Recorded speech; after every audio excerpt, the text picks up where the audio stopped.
1 വയസ്സ് തൊട്ട് 3 വയസ്സ് വരെയുള്ള കുട്ടികൾക്ക് ഒരു കാരണവശാലും മൊബൈൽ ഫോൺ കൊടുക്കരുത്. ഒരു തവണയെങ്കിലും ഒരു സൂയിസൈഡ് ടെൻഡൻസി കാണിച്ചിട്ടുണ്ടെങ്കിൽ തീർച്ചയായിട്ടും ആ കുഞ്ഞ് ഭാവിയിൽ സൂയിസൈഡ് ചെയ്യാനുള്ള ചാൻസ് ഇനിയും കൂടുതലാണ്. അപ്പോൾ ഇങ്ങനെയുള്ള കാര്യങ്ങളൊക്കെ നമ്മൾ നമ്മുടെ സുഹൃത്തുക്കളിലോ വീട്ടിലാരെങ്കിലുമൊക്കെ കാണുകയാണെങ്കിൽ തീർച്ചയായിട്ടും ഇത് ഡിപ്രഷൻ്റെ ആദ്യ ലക്ഷണങ്ങളാണ്. അപ്പോൾ keep your eyes and ears open. നമ്മുടെ സൗഹൃദങ്ങൾ ഈ വാട്സപ്പിലോ ഇതിലൊന്നും ഗ്രൂപ്പ് ചാറ്റിലോ ഒതുങ്ങി നിൽക്കേണ്ടതല്ല. Be open, be realistic. 10 മണി 15 മണി എത്തും മുറ്റത്ത് പോയി കളിക്കട്ടെ, മരം കയറട്ടെ, അതിലേ അടുത്തേ. സ്കൂളിലാണെങ്കിലും അവർ PT പീരീഡിൽ പിള്ളേരെ പിടിച്ചിരുത്താതെ ആ പീരീഡ് വേറെ മാത്സ് ടീച്ചർ ഒന്ന് ക്ലാസ് എടുക്കും. അല്ലെങ്കിൽ എന്താ പറയുക, ക്ലോട്ടുകൾ ഉണ്ടാവാം, ഹാർട്ട് അറ്റാക്ക് വരാം, പല കാര്യങ്ങളാണ്. അപ്പം ബ്ലഡ് ഫ്ലോ ചെയ്യണം. അതിൽ ഒത്തിരി 4 മണിക്കൂർ അടുപ്പിച്ച് ഒറ്റയിരിപ്പ് ഇരുന്ന് കഴിഞ്ഞ് കഴിഞ്ഞാൽ ക്ലാസ്സിൽ കുഞ്ഞ് വീക്കായിട്ടിരിക്കുന്നു, അവരത്ര ശ്രദ്ധിക്കുന്നില്ല, മറ്റു കുട്ടികൾ അത്രയും വളർച്ചയില്ല.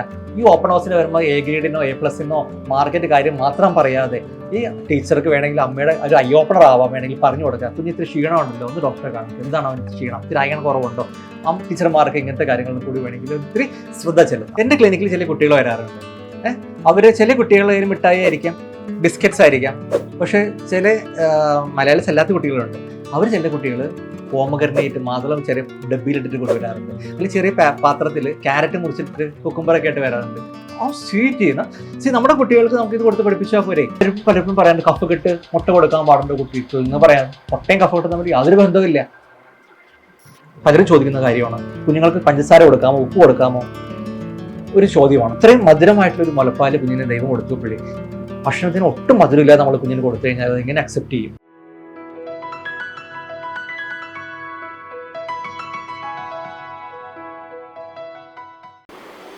ഡോക്ടർ, വേറൊരു ചോദ്യം എന്ന് വെച്ചാൽ, ഈ ഇന്നത്തെ കുട്ടികൾ ഒരുപാട് ഫോണുകളും അതിലൊക്കെ അഡിക്റ്റ് ആയിട്ടുള്ള കുട്ടികളാണ്. ഈ അഡോളസൻസ് പീരീഡ് മുന്നേയും കുട്ടികൾ ഈ സൂയിസൈഡ് അറ്റംപ്റ്റ് ഒക്കെ ചിന്തിക്കാറുണ്ട്. ഈ ഡിപ്രഷനും ഈ കുട്ടികളുടെ സൂയിസൈഡ് അറ്റംപ്റ്റും എങ്ങനെ നമുക്ക് തിരിച്ചറിയാൻ സാധിക്കും? നമ്മളിപ്പോൾ മൊബൈലിൽ നിന്ന് പറഞ്ഞപ്പോൾ നമുക്ക് അഡോളസെൻ്റ് ഉണ്ട്, ശരിയാണ്. അതിന് മുമ്പ് കുറച്ചൊന്ന് ഞാനൊന്ന് ബാക്കോട്ട് പോയിട്ട് 1 വയസ്സ് കഴിഞ്ഞ കുഞ്ഞുങ്ങൾക്ക്, 1 വയസ്സ് തൊട്ട് 3 വയസ്സ് വരെയുള്ള കുട്ടികൾക്ക് ഒരു കാരണവശാലും മൊബൈൽ ഫോൺ കൊടുക്കരുത്. അത് റിക്വസ്റ്റാണ്. സ്ക്രീൻ ടൈം അവിടെ നില്ലാണ്. നമ്മളത് കൊടുത്ത് ഫുഡ് കൊടുക്കാൻ വേണ്ടിയും മൊബൈൽ ഫോൺ ഉപയോഗിക്കുകയാണ്. നമ്മുടെ പ്രൈവസി, ഈ ഫോൺ വരുന്നതിന് മുമ്പ് നമ്മൾ എങ്ങനെ കുഞ്ഞുങ്ങളെ പരിപാലിച്ചിരുന്നത് അതുപോലെ തന്നെ നമ്മൾ അവരുടെ കൂടെ നിന്ന് നമ്മൾ അവരെ കെയർ ചെയ്യുക, ഗീവ് അവർ ടൈം. അല്ലെങ്കിൽ എന്താ സംഭവിക്കുന്നത് പറഞ്ഞു കഴിഞ്ഞാൽ, 1 വയസ്സിൽ അമ്മയെന്ന് വിളിച്ച കുഞ്ഞ് 3 വയസ്സ് വരെ ഈ ഫോണിൽ ഇരുന്ന് കഴിഞ്ഞാൽ പിന്നെ അമ്മയെ നോക്കത്ത് പോലും ഇല്ല, അമ്മയൊന്നും സംസാരിക്കത്തുമില്ല, വിളിക്കത്തുമില്ല. കുഞ്ഞിൻ്റെ സ്പീച്ച് ഡിലേ ഉണ്ടാവും, അവൻ്റെ സോഷ്യൽ കമ്മ്യൂണിക്കേഷൻ കുറഞ്ഞു പോകും, മെൻ്റൽ കണക്ഷൻസ് കട്ട് ചെയ്ത് പോകും. ഓട്ടിസത്തിൻ്റെ വേറൊരു രീതി, വിർച്വൽ ഓട്ടിസം എന്ന് പറയുന്ന സാധനത്തിലേക്ക് അത് കൊണ്ടുപോകും കുഞ്ഞിനെ. ഒത്തിരി കേസുണ്ട്. ഞാൻ അതുകൊണ്ട് ഇത് പ്രത്യേകം എടുത്ത് പറഞ്ഞത്. ഇനി നമ്മൾ ഡിപ്രഷനിലേക്ക് പോവുകയാണെങ്കിൽ, ഇപ്പോൾ വലിയ കുട്ടികളൊക്കെ ആണെങ്കിൽ നമ്മൾ പറയുക വെച്ചാൽ മൊബൈൽ ഫോണും അഡിക്ഷനും മറ്റു കാര്യങ്ങളും അതിലൊക്കെ ഒരുപാട് കാര്യങ്ങൾ. അപ്പോൾ നമ്മൾ എങ്ങനെ കുഞ്ഞുങ്ങൾ ഡിപ്രഷനിലേക്ക് പോകുന്നു എന്നുള്ളത് തിരിച്ചറിയാൻ വെച്ചാൽ, നമ്മൾ ഒരു തവണയെങ്കിലും ഒരു സൂയിസൈഡ് ടെൻഡൻസി കാണിച്ചിട്ടുണ്ടെങ്കിൽ തീർച്ചയായിട്ടും ആ കുഞ്ഞ് ഭാവിയിൽ സൂയിസൈഡ് ചെയ്യാനുള്ള ചാൻസ് ഇനിയും കൂടുതലാണ്. അപ്പോൾ എവിടെയെങ്കിലും ഒരു കുഞ്ഞ് സൂയിസൈഡ് ടെൻഡൻസി ഉണ്ടെങ്കിൽ ഉണ്ട്. ഇപ്പം ഞാൻ ഒരുപാട് പഠനം നടത്തിയതിൽ, ഹൈസ്കൂൾ കുട്ടികളുടെ പഠനം നടത്തിയതിൽ സാധ്യതകളുണ്ട്. പല കാരണങ്ങൾ കൊണ്ട് സൂയിസൈഡ് ചെയ്യാൻ സാധ്യതയുണ്ട്. അപ്പോൾ ഒരു അറ്റംപ്റ്റ് നടത്തിയ കുഞ്ഞാണെങ്കിൽ തീർച്ചയായിട്ടും നമ്മൾ അതിനെ ട്രീറ്റ് ചെയ്യണം. അതിന് സൈക്കാട്രിസ്റ്റിൻ്റെ അടുത്ത് കൊണ്ടുപോയി അതിനെ പ്രത്യേകം കൗൺസിൽ ചെയ്ത്, സൈക്കോളജിസ്റ്റിനെ കൊണ്ട് കൗൺസിൽ ചെയ്യിച്ചു, മെഡിക്കേഷൻസും സ്റ്റാർട്ട് ചെയ്ത് അവനെ സൂയിസൈഡിലേക്ക് പോകാതിരിക്കാൻ നമ്മൾ പ്രിവെൻറ്റ് ചെയ്യണം. ഇനി ഡിപ്രഷനുണ്ട്, ഇങ്ങനെ സാധ്യതകളുണ്ടെങ്കിൽ നമുക്ക് തിരിച്ചറിയാൻ പറ്റുന്ന കൂട്ടുകാർക്ക് അറിയാൻ പറ്റും. എന്തോരം സൗഹൃദങ്ങൾ നമുക്കുണ്ട്. നമ്മൾ നേരത്തെ പറഞ്ഞു ഇൻട്രോവേർട്ട് എക്സ്ട്രോവേർട്ട് എന്നൊക്കെ പറഞ്ഞു. എന്നാൽ പോലും ആരെങ്കിലുമൊക്കെ സുഹൃത്തുക്കൾ ഉണ്ടാകും. അപ്പോൾ നമുക്ക് തിരിച്ചറിയാൻ വെച്ചാൽ, എപ്പോഴും ഹാപ്പി ആയിട്ടിരിക്കുന്ന ഒരാൾ മൂഡ് ഓഫ് ആയിരിക്കുന്നു, സാഡ് ആയിരിക്കുന്നു. നന്നായിട്ട് ഭക്ഷണം കഴിക്കുന്ന ഒരാൾ ഭക്ഷണത്തിനോട് താല്പര്യം കുറഞ്ഞു പോകുന്നു, ഫുഡ് കഴിക്കാൻ താല്പര്യമില്ല, വിശപ്പില്ല, സ്ലീപ്പ് ഡിസ്റ്റർബൻസ്, ഉറങ്ങാൻ പറ്റുന്നില്ല, ഉറക്കത്തിൻ്റെ കാര്യങ്ങൾ ഇതായി. ഇഷ്ടപ്പെട്ടിരുന്ന കാര്യങ്ങൾ, സംഗീതമാണെങ്കിലും കളികളാണെങ്കിലും മറ്റു ഫ്രണ്ട്സിൻ്റെ കൂടെ ഇരിക്കുന്ന സമയങ്ങളാണെങ്കിലും ഇതൊക്കെ ഇഷ്ടപ്പെടാതിരിക്കുക, അതിലേക്ക് പോവാതിരിക്കുക, അകന്ന് പോവുക. അപ്പോൾ ഇങ്ങനെയുള്ള കാര്യങ്ങളൊക്കെ നമ്മൾ നമ്മുടെ സുഹൃത്തുക്കളിലോ വീട്ടിലാരെങ്കിലുമൊക്കെ കാണുകയാണെങ്കിൽ തീർച്ചയായിട്ടും ഇത് ഡിപ്രഷൻ്റെ ആദ്യ ലക്ഷണങ്ങളാണ്. അതിന് പല കാര്യങ്ങളുണ്ട്. അതിൻ്റെ ഒരു എൻഡ് സ്റ്റേജ് ആയിരിക്കും ഒരുപക്ഷെ സൂയിസൈഡിലേക്കൊക്കെ പോകുന്നത്. അപ്പോൾ നമുക്കൊന്ന് തിരിച്ചറിയാം, നമ്മുടെ കൂട്ടുകാർക്ക് തിരിച്ചറിയാൻ പറ്റും അവരുടെ പ്രശ്നങ്ങൾ എന്താണ്. ഒരു സംസാരിക്കുക, കമ്മ്യൂണിക്കേറ്റ് ചെയ്യുക, കുറച്ച് സമയം സ്പെൻഡ് ചെയ്യുക, അവരൊന്ന് കേൾക്കാൻ മനസ്സ് കൊടുക്കുക. ആരെങ്കിലും ഒന്ന് കേട്ടാൽ മതി. ആരെങ്കിലും ഒന്ന് കേട്ട് കഴിഞ്ഞ് എൻ്റെ ഉള്ളിലെ വിഷമം ആരെങ്കിലും ഒന്ന് കമ്മ്യൂണിക്കേറ്റ് ചെയ്ത് കഴിഞ്ഞ് കഴിഞ്ഞാൽ എൻ്റെ പകുതി ഭാരം ഇറങ്ങി. മനസ്സിലാകുന്നുണ്ടോ? നമുക്ക് അങ്ങനെ സൂയിസൈഡിലേക്ക് പോകാൻ നിൽക്കുന്ന ഒരാളെ നമുക്ക് അവിടെ നിന്ന് വേണമെങ്കിൽ തിരിച്ച് കൊണ്ടുവരാൻ പറ്റും. അപ്പോൾ keep your eyes and ears open. നമ്മുടെ സൗഹൃദങ്ങൾ ഈ വാട്സപ്പിലോ ഇതിലൊന്നും ഗ്രൂപ്പ് ചാറ്റിലോ ഒതുങ്ങി നിൽക്കേണ്ടതല്ല. Be open, be realistic. കുട്ടികൾക്ക് വൈറ്റമിൻ ഡി പ്രഗ്നൻസി ടൈമിലാണെങ്കിലും സൂര്യപ്രകാശം അത് കഴിഞ്ഞിട്ടാണെങ്കിലും എത്രമാത്രം ഇമ്പോർട്ടൻ്റ് ആണ്? നമ്മൾ വൈറ്റമിൻ ഡിയുടെ ഇമ്പോർട്ടൻസ് പറയുമ്പോഴേ കോവിഡ് കാലത്ത് എന്താ സംഭവിച്ചതെന്ന് വെച്ചാൽ കുഞ്ഞുങ്ങൾ 2 കൊല്ലം ലോക്ക്ഡൗൺ ആയിരുന്നു, പുറത്തിറങ്ങിയിട്ടില്ല, കളിച്ചിട്ടില്ല, വെയിൽ കൊണ്ടിട്ടില്ല. ഈ പീരീഡിലുള്ള ഒരുപാട് കുട്ടികൾ എൻ്റെ അടുത്ത് വരുന്നുണ്ട്, ഹൈറ്റ് ഇല്ല എന്ന് പറഞ്ഞിട്ട്. മനസ്സിലാവുന്നുണ്ടോ? അപ്പോൾ ആ ഒരു നമ്മൾ മനസ്സിലാക്കേണ്ടത് നാച്ചുറലായിട്ട് സൺലൈറ്റിൽ നിന്ന് കിട്ടേണ്ട വൈറ്റമിൻ ഡി ആണ്. സൺലൈറ്റ് വൈറ്റമിൻ തന്നെ പറയുന്നത്. അത് പരമാവധി ഭക്ഷണങ്ങളൊക്കെ ലിമിറ്റഡ് ക്വാണ്ടിറ്റി, എഗ് യോക്കിലും ഫിഷിലും മഷ്റൂംസിലൊക്കെ വളരെ ചെറിയ ചെറിയ ക്വാണ്ടിറ്റിയിൽ മാത്രമേ അടങ്ങിയിട്ടുള്ളൂ, നട്ട്സിലും കാര്യങ്ങളൊക്കെ. അപ്പോൾ പരമാവധി നമ്മൾ ഇത് സപ്ലിമെന്റ് നമ്മൾ കൊടുക്കണം. അപ്പോൾ ജനിച്ചു കഴിഞ്ഞ ഉടനെ നമ്മൾ ആദ്യത്തെ ഒരു 1 ഇയർ വരെ സ്കൂൾ ഹോസ്പിറ്റലുകളിൽ നിന്ന് അവർ പ്രിസ്ക്രൈബ് ചെയ്യുന്നത് വൈറ്റമിൻ D3. അപ്പോൾ അത് നിർത്തരുത്, കൃത്യമായിട്ട് കൊടുക്കുക. ഇനി 1 വയസ്സിൽ, ഞാൻ ശരിക്കും പറഞ്ഞാൽ 1.5 വയസ്സിലേക്ക് അഡ്വൈസ് ചെയ്യുന്നുണ്ട്. കാരണം 1 വയസ്സിൽ കുഞ്ഞ് നടന്നു കൊടുക്കുമ്പോൾ വൈറ്റമിൻ ഡിയുടെ കുറവുണ്ടെങ്കിൽ അതിന് കാല് വളയാൻ സാധ്യതയുണ്ട്, പല്ല് വരാൻ വൈകാൻ സാധ്യതയുണ്ട്, അതിൻ്റെ ഉച്ചി അടഞ്ഞു പോകാൻ ഡിലേ വരാൻ സാധ്യതയുണ്ട്, നീളം കൂടാനുള്ള സാധ്യത കാണാറുണ്ട്, കുറഞ്ഞ് ഹൈറ്റ് കുറവായിരിക്കും, ഇമ്മ്യൂണിറ്റിക്ക് അലർജി, ഇതെല്ലാം മാറി. അപ്പം നമ്മൾ എന്താ ചെയ്യണമെന്ന് വെച്ചാൽ വൈറ്റമിൻ ഡിയുടെ വലിയൊരു റോളാണ് വൈറ്റമിൻ ഡി കൊണ്ട്. അപ്പോൾ നമ്മൾ എന്താ ചെയ്യണമെന്ന് വെച്ചാൽ വൈറ്റമിൻ ഡി ഒരു കാരണവശാലും നമ്മൾ നിർത്തരുത്, കണ്ടിന്യൂ ചെയ്യണം. 6 മാസം വരെ നമ്മൾ എക്സ്ക്ലൂസീവ് ആയിട്ട് പിള്ളേരെ വെയിൽ കൊള്ളിക്കരുതെന്ന് പറയുന്നത്. കാരണം സൺലൈറ്റ് 6 മാസം വരെ കൊള്ളിക്കുന്ന അത്ര നല്ലതല്ല പറഞ്ഞത്. പക്ഷെ നമ്മൾ മഞ്ഞപ്പ് മാറാൻ വെയിൽ കൊള്ളിക്കാറുണ്ട്, പല കാര്യങ്ങളും. പക്ഷെ അതൊക്കെ ശരിക്കും ശാസ്ത്രീയമായിട്ട് അതിനോട് അടിത്തറയൊന്നുമില്ല. അതുകൊണ്ട് നമ്മൾ മഞ്ഞപ്പ് മാറാൻ വേണ്ടി വെയിൽ കൊള്ളിക്കാൻ പോകേണ്ട കാര്യമില്ല. നമ്മൾ അവിടെ ചെയ്യേണ്ടതെന്ന് വെച്ചാൽ അങ്ങനെ മഞ്ഞപ്പ് കൂടുതലുള്ള കുട്ടികളാണെങ്കിൽ ഫോട്ടോതെറാപ്പി കൊടുക്കുക. ഇനി മീഡിയം ഉള്ളൂ, കുഴപ്പമില്ലെന്ന് പറയുകയാണെങ്കിൽ ആ കുട്ടികളെ നല്ലപോലെ പ്രൊട്ടക്ട് ചെയ്ത് വെക്കുക. നമ്മൾ ചൂടിൽ കിടത്തുക, ഡ്രസ്സെല്ലാം കംപ്ലീറ്റ് കവർ ചെയ്ത് നല്ലപോലെ യൂറിനേറ്റ് ചെയ്ത് നല്ലപോലെ മോശം പാസ് ചെയ്ത രീതിയിൽ കുഞ്ഞിനെ കംഫർട്ടബിൾ ആയിട്ട് തനിയെ മഞ്ഞപ്പ് തനിയെ കുറഞ്ഞു വെക്കുക. അതിന് നമ്മൾ രാവിലെ വസ്ത്രമെല്ലാം മാറ്റി ഈ കുഞ്ഞിനെ ആദ്യത്തെ ഒരു 28 ദിവസം പറഞ്ഞ ന്യൂ ബോൺ ആണ്, അതിനെ കൊണ്ടുപോയി വെയിലത്ത് എന്നും പറഞ്ഞ് രാവിലെ ഇളം കാറ്റ് കൊളിക്കുമ്പോഴും അതിൽ നിന്ന് കിട്ടുന്ന കുഞ്ഞിനുണ്ടാകുന്ന തണുപ്പും കുഞ്ഞ് അസുഖമാവും, കുഞ്ഞിന് വയ്യാതെയാവാൻ ചാൻസ് ഉണ്ട്. അപ്പോൾ അതുകൊണ്ട് ദയവേത് അതിന് ശാസ്ത്രീയ അടിസ്ഥാനങ്ങളില്ല, ആ വെയിൽ കൊള്ളിക്കുന്നതിലും മഞ്ഞപ്പ് മാറില്ല. അപ്പോൾ നമ്മൾ ചെയ്യേണ്ടത് വൈറ്റമിൻ ഡി ഏത് വെയിലാണ് കൂടുതലുള്ളതെന്ന് ചോദിച്ചു കഴിഞ്ഞാൽ ഐഡിയലി 10 o'clock to 1 o'clock ആണ്. കാരണം ആ സൺലൈറ്റിലെ വേവ് ലെങ്ത്തിൽ ഇതാണ് ശരിക്കും വൈറ്റമിൻ ഡി പ്രൊഡക്ഷൻ വരുന്നത്. ഈ വൈറ്റമിൻ ഡി ഉണ്ടാവണമെന്നുണ്ടെങ്കിൽ നമ്മളിപ്പോൾ നമ്മുടെ വസ്ത്രധാരണയൊക്കെ മാറി നമ്മൾ ചെറിയ ഫുൾ കവർ ചെയ്ത് നടക്കുന്ന ആൾക്കാരുണ്ട് കുറച്ച്. അപ്പോൾ എന്ത് പരിസരത്ത് നമ്മൾ സൺലൈറ്റ് നേരിട്ട് നമ്മുടെ സ്കിന്നിൽ ഇപ്പോൾ വീഴണം, എന്നാലാണ് ഈ സ്കിന്ന് ആ വൈറ്റമിൻ അബ്സോർബ് ചെയ്ത് ആ സാധനമാണ് നമുക്ക് ലിവറിലും കിഡ്നിയിലൊക്കെ പ്രോസസ്സ് ചെയ്ത് അതാണ് നമുക്ക് പിന്നീട് വൈറ്റമിൻ ഡിയുടെ ബോഡിയിൽ ഉണ്ടാവുന്നത്. അപ്പോൾ നമ്മുടെ സ്കിന്നിലേക്ക് ഡയറക്റ്റായിട്ട് വീണില്ലെങ്കിലോ അതിൻ്റെ ഉത്പാദനം നടക്കുന്നില്ല, ഫസ്റ്റ് സ്റ്റെപ്പ് അവിടെ ബ്ലോക്ക് ആവുകയാണ്. അപ്പോൾ അതുകൊണ്ട് നമ്മൾ ഐഡിയലി പണ്ടൊക്കെ നമ്മൾ മുറ്റടിക്കുമായിരുന്നു, നമ്മൾ കോമൺ ആയിട്ട് പോയി പുഴയിൽ പോയി കുളിച്ചിരുന്നു. ഇപ്പം എൻ്റെ ഗ്രാൻഡ് മദർ അവരൊക്കെ പുഴയിൽ പോയി തുണി അലക്കുകയും കുളിച്ചും വന്ന ആൾക്കാരൊക്കെയാണ്. അപ്പോൾ ആ ഒരു കാലഘട്ടം അങ്ങനെയായിരുന്നു, കുളത്തിൽ പോയി കുളിക്കുന്ന ആൾക്കാരുണ്ട്. അപ്പോൾ ആ സമയത്തൊക്കെ they are expose to sunlight, വെയിൽ ശരീരത്തിൽ വീഴുകയാണ്. അപ്പോൾ ഇന്നത്തെ കാലത്തോ നമ്മൾ അഴ പോലും നമ്മൾ തുണി ഇടുന്നത് എവിടെയാണ്, നമ്മുടെ റൂഫിന്റെ മേളിൽ ഷീറ്റ് ഇട്ടിട്ട് അവിടെയാണ് കൊണ്ടിടുന്നത്. അപ്പോൾ there is no chance to get expose to sunlight. വെയിൽ നമ്മൾ കൊള്ളുന്നേ ഇല്ല. ഞാനിപ്പോൾ ഓഫീസിൽ കയറി കഴിഞ്ഞാൽ 10 മണിക്ക് 11 ഞാനവിടെ പോകാനാണ് വെയിൽ കൊള്ളാൻ. അപ്പോൾ എനിക്കും അതിൻ്റെ കുറവുകൾ തീർച്ചയായിട്ടും ഉണ്ടാവും. അപ്പോൾ നമ്മൾ ഈ 10നും 1 മണിക്കും ഇടയ്ക്കുള്ള വെയിൽ തീർച്ചയായിട്ടും ഒരു അരമണിക്കൂറെങ്കിലും മിനിമം 1 മണിക്കൂറെങ്കിലും കൊണ്ട് അത്ര നല്ലത് നമുക്ക് കിട്ടും. അല്ലെങ്കിൽ നമുക്ക് അതിൻ്റെ കുറവുകളുണ്ടാവും, മുടി കൊഴിച്ചിലുണ്ടാവും, ദേഹവേദന ഉണ്ടാവും, കാലുവേദന, joint pain, easy fractures, bones വീക്കായിരിക്കും. ഈ വൈറ്റമിൻ ഡി ശരീരത്തിൽ ഇല്ല എങ്കിൽ നമ്മൾ എത്ര കാൽഷ്യം കഴിച്ചാലും, ഇപ്പോൾ മുട്ടയാണ്, മീനാണ്, പാലാണ്, പച്ചക്കറി, എന്ത് കാൽഷ്യം റിച്ച് ഫുഡ് കഴിച്ചാലും ഇത് ബോഡിയിൽ അബ്സർവ് ആകത്തില്ല, എല്ലാം വേസ്റ്റ് ആയിട്ട് പോകുള്ളൂ. ചില കുട്ടികൾ മൂത്രം ഒഴിക്കുമ്പോൾ അവിടെ വെള്ള കളറിൽ ഒരു പാട് വീഴാറുണ്ട് മൂത്രം വീണടുത്ത്. അത് ഈ ഫോസ്ഫറസ് പോകുന്നതാണ്, ഫോസ്ഫറ്റയൂറിയ വെച്ചാൽ ഇതിൻ്റെ ബൈ പ്രൊഡക്റ്റാണ് ഈ പോകുന്നത്. കാരണം ഇതൊന്നും യൂസ് ചെയ്യുന്ന ശരീരത്തിൽ വിറ്റാമിൻ ഡിയുടെ ഡെഫിഷ്യൻസി കൊണ്ടാണ്. ഹൈറ്റ് കുറവായിരിക്കും, ഉച്ചി അടയേണ്ട ഡിലേ ഉണ്ടാവും, കൈക്ക് ഇവിടെ വീതി വയ്ക്കും, കാല് വളഞ്ഞിരിക്കും. ഇതെല്ലാം റിക്കറ്റ്സിൻ്റെ ലക്ഷണങ്ങളും വിറ്റാമിൻ ഡി കുറവുണ്ട്. അപ്പോൾ ഈ വൈറ്റമിൻ ഡി ഉണ്ടെങ്കിൽ മാത്രമേ ഈ കാൽഷ്യം ശരീരത്തിൽ അബ്സർവേഷൻ നടക്കുകയുള്ളൂ. അപ്പോൾ വയറിൽ നിന്ന് വൈറ്റമിൻ ഡിയുടെ സഹായത്തിൽ കാൽഷ്യം അബ്സർവ് ചെയ്ത് ബ്ലഡ് സ്ട്രീമിലേക്ക് എത്തിക്കഴിഞ്ഞാൽ ഇത് ബോണിലേക്ക് പ്രവേശിക്കണമെങ്കിൽ നമുക്ക് വൈറ്റമിൻ കെ വേണം, വേറെ എലമെന്റ്സ് ഫോസ്ഫറസ് കാര്യങ്ങളൊക്കെ വേണം. അപ്പോൾ ഇതും കൂടി നമ്മൾ ചേർത്ത് കഴിക്കണം. അപ്പോൾ അതിന് പച്ചക്കറികൾ കഴിക്കണം നമ്മൾ. ഇനി ഇത് ബോണിലേക്ക് ആണെങ്കിൽ ഒരു നെഗറ്റീവ് പ്രഷർ വരണം, ചുമ്മാ ബോണിൽ അങ്ങ് എടുക്കത്തൊന്നുമില്ല. അപ്പോൾ ബോണിന് നമ്മൾ കുറച്ച് ആക്ടിവിറ്റി കൊടുക്കണം, കുറച്ച് എക്സസൈസ് ചെയ്യണം, ബോണിന് വർക്ക് കൊടുക്കണം. അപ്പോൾ ബോൺ ഈ സാധനം എല്ലാം വലിച്ച് എല്ലിലേക്ക് കയറ്റും. അപ്പോൾ ബോൺ ശക്തി പ്രാപിക്കും, സ്ട്രോങ് ആയിരിക്കും. അതുകൊണ്ട് തന്നെ സ്ട്രോങ് ആൻഡ് ഹെൽത്തി ടോളായിട്ട് അവർ വളരും. ഈ വൈറ്റമിൻ ഡി ഇല്ലെങ്കിലോ ഹൈറ്റ് ഭയങ്കരമായിട്ട് കുറവായിരിക്കും. അപ്പോൾ ഒത്തിരി പേര് നമ്മുടെ അടുത്ത് വരുന്ന ഹൈറ്റ് കുറവ് വരുന്നതിൽ ബഹുഭൂരിപക്ഷം പേരിലും വൈറ്റമിൻ ഡി വളരെ കുറവാണ്. കാരണം 10, 20, 100 വരെ കാണണം നമ്മളിപ്പോൾ പറയുന്നത് റെക്കോർഡ് ചെയ്യുമ്പോൾ. പല ലാബിലും 20-ന് മേളിൽ ഓക്കെ എന്ന് എഴുതിയിട്ടുണ്ട്. പക്ഷെ അങ്ങനെയല്ല, അത് എൻഡോക്രോളജി സൊസൈറ്റിയിൽ പറഞ്ഞ vitamin D level keep it 100, 150ക്ക് മേലെ പോയി മാത്രമേ അറിയാനുള്ളൂ. എന്നാൽ അങ്ങനെ വലിയ പ്രശ്നമുള്ള അസുഖമല്ല. വൈറ്റമിൻ ഡി കൂടി ടോക്സിസിറ്റി ഉണ്ടാവാറില്ല. അതുകൊണ്ട് വൈറ്റമിൻ ഡിയുടെ കാര്യം പ്രത്യേകം ശ്രദ്ധിക്കുക. കുഞ്ഞുങ്ങളുടെ ഹൈറ്റിനെ ബാധിക്കുന്ന ഒരു കാര്യമാണ്. വളർച്ചയെ ബാധിക്കുന്ന കാര്യമാണ്. വൈറ്റമിൻ ഡി കുറവ് കൊണ്ട് ഡിപ്രഷൻ വരെ വന്നേക്കാം. അതുകൊണ്ട് vitamin D is very very important. Doctor, ഈ വൈറ്റമിൻ ഡി പോലെ തന്നെ ഇമ്പോർട്ടൻ്റ് ആണ് അയൺ. കുട്ടികളിൽ അയൺ ഡെഫിഷ്യൻസി, അപ്പം അയണിന്റെ എന്തുമാത്രം ഇമ്പോർട്ടൻസ് ഉണ്ട് ഒരു കുട്ടിയുടെ വളർച്ചയിൽ? നമ്മൾ പറയുന്നത് വെച്ചാൽ ഒരു കുഞ്ഞ് ജനിക്കുമ്പോൾ അയൺ HB നോക്കുകയാണെങ്കിൽ ഭയങ്കര ഹൈ ആയിരിക്കും, 16, 15 ഒക്കെ ആയിരിക്കും. അത് കാലക്രമേണ കുറഞ്ഞ് ഒരു 6 മാസം ആകുമ്പോഴേക്കും അത് ഒരു 12, 11, 10 വരും. അപ്പോൾ അവിടെയാണ് നമ്മൾ അമ്മയ്ക്ക് അയൺ നമ്മൾ സപ്ലിമെന്റ് 6 മാസം കൊടുക്കാൻ പറയുന്നത്. അപ്പോൾ അമ്മയുടെ പാലിൽ കൂടെ കുഞ്ഞിന് അയൺ കിട്ടിക്കൊള്ളും. നമ്മളവിടെ കുഞ്ഞിന് വേറെ ഭക്ഷണം വേറെ ഒന്നും നമ്മൾ കൊടുക്കുന്നില്ല. ഇനി നമ്മൾ 6 മാസം കഴിഞ്ഞ് കുഞ്ഞിന് നമ്മൾ ഫുഡ് ഇൻട്രൊഡ്യൂസ് ചെയ്യുന്നു. നമ്മൾ റാഗിയും സൂചിഗോതമ്പും കായങ്കിലൊക്കെ നമ്മൾ തുടങ്ങുന്നു. ചീരയൊക്കെ നമുക്ക് ചോറിൽ അരച്ച് കൊടുക്കാം കേട്ടോ. ഇതെല്ലാം അയൺ റിച്ച് ആണ്. അപ്പോൾ അവിടെ നമ്മൾ 6 മാസത്തിൽ നമ്മൾ അയൺ സപ്ലിമെന്റ് സ്റ്റാർട്ട് ചെയ്യണം. കാരണം ഗവൺമെന്റിൽ മറ്റേ അമ്മയും കുഞ്ഞെന്നുള്ള ബുക്കിന്റെ അകത്ത് ഒരു പേജ് ഇതിനെ ഡെഡിക്കേറ്റ് ചെയ്തിട്ടുണ്ട്. 6 മാസം തൊട്ട് 5 വയസ്സ് വരെയുള്ള എല്ലാ കുഞ്ഞുങ്ങൾക്കും ആഴ്ചയിൽ 2 ദിവസം അയൺ ഡ്രോപ്സ് കൊടുക്കണമെന്നുള്ളത്. അത് ഗവൺമെന്റ് സപ്ലിമെന്റ് ചെയ്യുന്നുണ്ട്, ഫ്രീ ആയിട്ട് തരുന്നുള്ളതാണ്. നമ്മൾ കളക്ട് ചെയ്യണം പോയിട്ട്. ഇനി അവിടുന്ന് കിട്ടിയില്ല നമ്മൾ പുറത്ത് വാങ്ങിച്ചു കൊടുക്കണം. അപ്പോൾ ആഴ്ചയിൽ എനി 2 days നമുക്ക് അയൺ കൊടുക്കുമ്പോൾ നമ്മൾ പറയുന്നത് വെച്ചാൽ അധികം പരമാവധി അയൺ നമ്മൾ എംപ്റ്റി സ്റ്റൊമക്കിൽ കഴിക്കാൻ പറഞ്ഞു. വയർ എപ്പോൾ കാലിയായി കിടക്കുന്നു, ഏർലി മോർണിംഗ് വേണം നിർബന്ധമില്ല. നമ്മൾ എപ്പോൾ ഉച്ച സമയത്ത്, എപ്പോൾ വൈകിട്ട്, എപ്പോഴാണ് വയർ കാലിയായി കിടക്കുന്നു ആ സമയത്ത് അയൺ കഴിക്കുക എന്നുള്ളതാണ്. കാരണം അമ്മമാരാണെങ്കിലും കുഞ്ഞുങ്ങളാണെങ്കിലും കാരണം ബെറ്റർ അബ്സോർപ്ഷൻ എപ്പോഴാണ്. അപ്പോൾ വയറിൽ കുറച്ച് കാലിയ സമയത്ത് അയൺ കിട്ടിക്കഴിഞ്ഞാൽ അബ്സോർപ്ഷൻ ബെറ്റർ ആയിരിക്കും.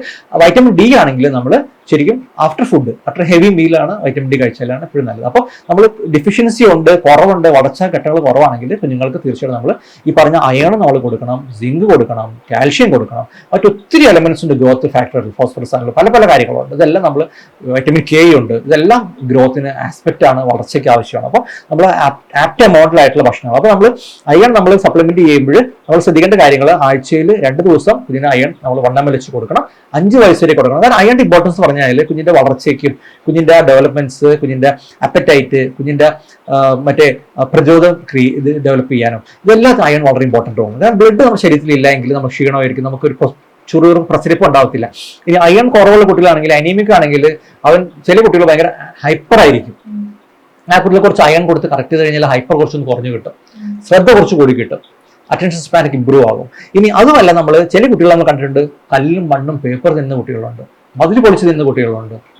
ഇത് അയണിന്റെ ഏറ്റവും അറ്റ ലീസ്റ്റ് സിറ്റുവേഷൻ ആണ്. വെച്ചാൽ ബ്ലഡ് കുറഞ്ഞു പോയിട്ട് പൈക്ക എന്നുള്ള സിറ്റുവേഷൻ ഉണ്ട്. PICA പൈക്ക വെച്ചാൽ വേസ്റ്റ് തിന്നുക, പേപ്പർ തിന്നുക, പെൻസിൽ കടിക്കുക, കളർ പെൻസിൽ തിന്നുക, മണ്ണ് തിന്നുക, ഇങ്ങനെ വലിയ ആൾക്കാർ ഐസ് തിന്നുക, മനസ്സിലാവുന്നുണ്ടോ? മുതിർന്നവര് അതെല്ലാം പൈക്കയുടെ ഭാഗമാണ്. അപ്പൊ മുതിർന്നവർ അരി തിന്നുന്നു, അതിലും ചില പെട്രോൾ ഡീസലിലേക്ക് മണം ഇഷ്ടപ്പെടുന്നു, കെറോസിന് മണം ഇഷ്ടപ്പെടുന്നു. അപ്പൊ ഇതൊക്കെ ഈ വളർച്ചയുടെ ഭാഗമാണ്. അപ്പൊ അവിടെ നമ്മൾ തീർച്ചയായിട്ടും അവിടെ ആഴ്ചയിൽ 2 ദിവസം എല്ലാം നമ്മൾ കൊടുക്കേണ്ടത്. അവിടെ നമ്മൾ റെഗുലറായിട്ട് അയൺ കറക്റ്റ് ചെയ്യണം, 3 മാസം കൊടുക്കണം. ഇവിടെ അയൺ മാത്രം കൊടുത്താൽ പോരാ, iron, folic acid, B12, zinc ഇതെല്ലാം നമുക്ക് കൊടുത്താൽ മാത്രമേ കറക്റ്റ് ആവുള്ളൂ. ഫുഡിലും അയൺ റിച്ച് ആയിട്ടുള്ള ഫുഡുകൾ നമ്മൾ കൊടുക്കണം.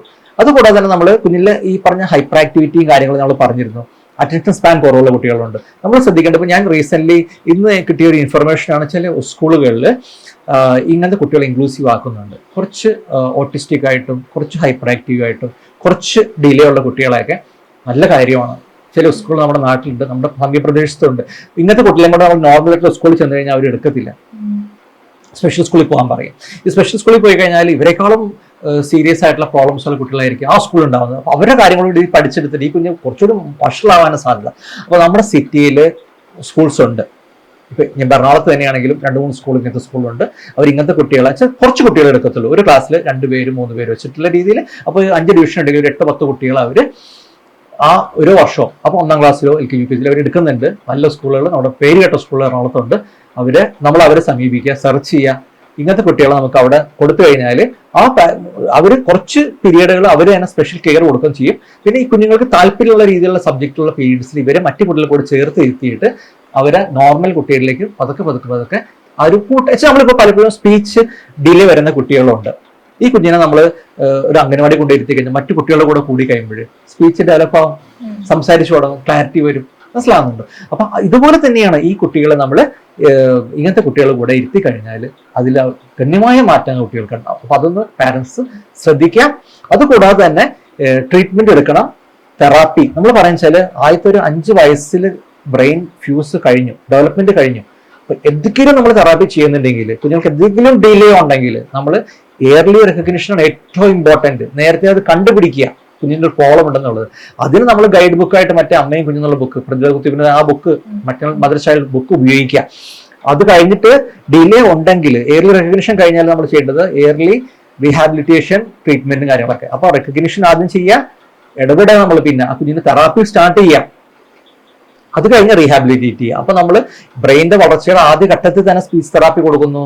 കുഞ്ഞിന് നടക്കാൻ വൈകല്യങ്ങളുണ്ട്, നടക്കാൻ ഡിലേ വരുന്നു, കഴുത്തുറച്ചിട്ടില്ല, നമ്മൾ ഇരിക്കുന്നിട്ടില്ല, നടക്കാൻ ഡിലേ വരുന്നുണ്ട്. അപ്പോൾ നമ്മൾ തെറാപ്പി ആദ്യം മുതലേ കൊടുത്ത് തുടങ്ങുകയാണെങ്കിൽ തീർച്ചയായിട്ടും ആ ഒരു ഏർലി റീഹാബിലിറ്റ് ചെയ്ത് കഴിഞ്ഞാൽ നേരത്തെ നമുക്ക് തിരിച്ച് മെയിൻ സ്ട്രീമിലേക്ക് കൊണ്ടുവരാൻ പറ്റും. നമ്മൾ എത്ര വൈകിപ്പോയി, ഇവിടെ പോലെ പാരന്റ്സ് വരാറുണ്ട്, ഒരു വയസ്സായിട്ട് വന്നിട്ട് പറയും കമന്നിട്ടില്ല ഇരുന്നിട്ടില്ല എന്ന് പറയും. നമ്മൾ ഇവർ ഏത് ലോകത്തായിരുന്നു, നീ ബുക്ക് മറിച്ചുകൂടെ നോക്കിയിട്ടില്ല, അല്ലെങ്കിൽ ഇവരുടെ വീട്ടിൽ ആരും ഇവരോട് സൂചിപ്പിച്ചിട്ടില്ലേ?